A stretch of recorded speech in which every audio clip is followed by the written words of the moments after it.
how did you go about meeting him, connecting with him, getting him on your show, and getting yourself booked on his show? Out of curiosity, he's a big name. Yeah. So we got to remember, guys, we're only one relationship away from really leveling up your life in a bunch of different ways. And that one relationship, I'm not even saying it's JLD. That one relationship could be Bob. And because you met Bob, Bob introduced you to Susie.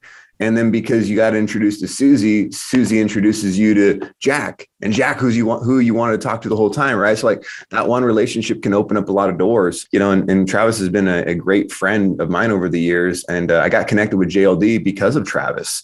JLD is an investor in Travis's software company. It's called Guestio. If you guys want to get booked on shows, this is not me plugging Guestio because I get paid. I'm not benefiting in any way, but Guestio is a great way to get booked. If you want to be a guest on a show, or if you have your own show and you want to get guests, it's a marketplace. It's a great way to, get on more shows or get more guests. So, because Travis and JLD are friends and doing business together, hanging out with Travis on ClickFunnels, ended up hanging with JLD a few nights, getting to know him. And because of that relationship, it allowed me to jump on his show. And then, you always want to find a way to reciprocate and have other people on your show and vice versa.